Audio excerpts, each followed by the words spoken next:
Good afternoon, everyone, and welcome to the first DEI Talk of 2022. Hope everyone is doing well. We haven't had one.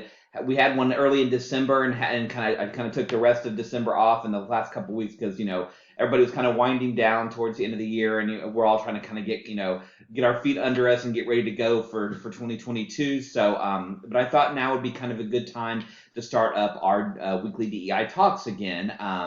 Have something I want to talk about today, and then obviously next week we get into February, which is Black History Month. So we'll be having a lot more discussions regarding Black History Month next month. Excuse me, but I wanted to go ahead and start off our DEI talks for 2022, and actually, today is January 26th, but tomorrow, January 27th, is actually something really kind of big, but maybe you have never heard of it. It is actually designated by the United Nations as International Holocaust Remembrance Day. Back in 2005, the UN General Assembly adopted January 27th every year as International Holocaust Remembrance Day. The date marks the liberation of Auschwitz-Birkenau and is meant to honor the victims of Nazism.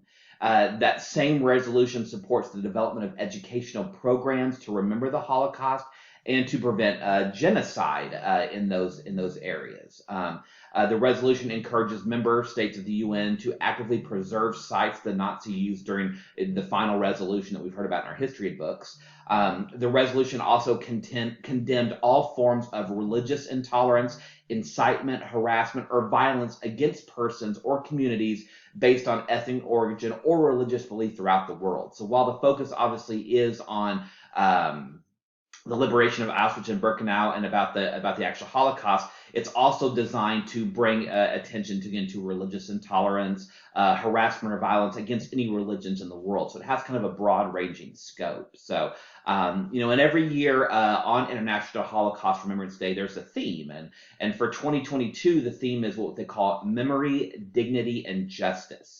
And it will explore how preserving the historical record and challenging distortion are elements of claiming justice. So again, really, really interesting. So, well, as kind of part of this day, I thought I would share just a little bit of information with you. And again, some of this you may know from obviously from reading history and all the classes we took in middle school, high school, college, on history. But a couple of things that I thought were interesting and just kind of some general facts for you about the Holocaust. You've heard the word Holocaust probably many times, but you maybe not even know what it means. And I've heard the term my whole life and never knew it, the origins of it. It's actually a Greek word. It comes from the Greek word Holocauston, which actually means sacrifice by fire. So you can kind of see the connection there. And again, that was the word that was chosen to refer to what had happened. During the majority of killings of Jewish people obviously occurred between 1941 and 1945, but it actually started back in 1933 when Adolf Hitler came to power in Germany. So while the Holocaust itself happened between 41 and 45, the kind of the pre-setup to it occurred all the way back when Hitler came into power. And back in 1935, what's called the Nuremberg laws were issued, which stripped German Jews of citizenship and their right to marry Germans, and it excluded Jewish people from public life altogether. So, it was really, obviously an awful time, for Jewish people. And then starting in 1939, the Nazi government actually ordered all Jewish people to wear the yellow star of David on their clothing, to be able to separate them from the rest of society and make it easier to identify and target them. So, so a couple of years after they were stripped of any type of political and or social power, they were kind of started to be rounded up. And then in 1939, obviously, after Germany invaded Poland, which was kind of the precursor to set up World War II, Jews were forced to live in confined areas that we've known as ghettos. Again, maybe a term you've heard. Which are usually sealed off from the rest of the city by fences or barbed wire. And they faced massive food shortages and medicine, and the constant fear of being deported was just constantly happening. So again, this is the time when these ghettos were really prevalent within German and Nazi-controlled society.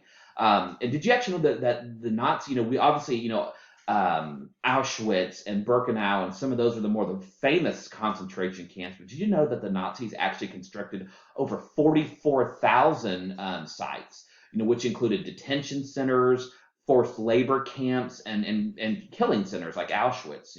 They function independent of any judicial review, from the German courts, and torture, starvation, and mass murder were obviously very frequent. Um, by the end of everything, over 6 million Jews died during the Holocaust, but nearly a third of them died within a span of 3 months during what was called Operation Reinhard. So really think about that. Of the 6 million that were killed, 2/3 were killed in a span of 3 months. So, I mean, just horrible to think about. And by the end of the war, 2/3 of all Jewish people living in Europe during the war were killed by the Nazi regime. 2/3 of all Jewish people were killed during the Nazi regime. It's just fascinating to think about.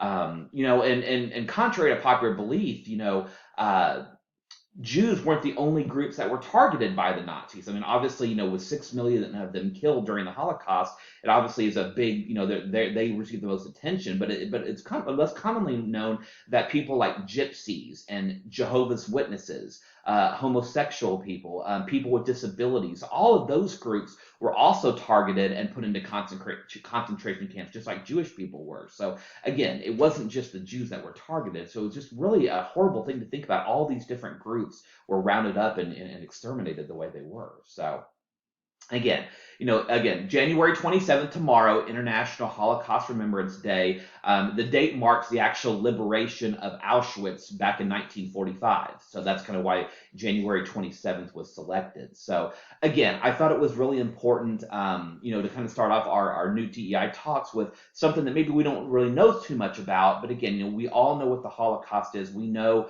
the impact that it's had on world history. So I think it's important for us to be able to recognize tomorrow, even if just for a small minute, to think about what really happened in our history, and hopefully something like that will never ever happen again. So, well, again, I just wanted to provide a little bit of information for you for tomorrow's celebration, if you will.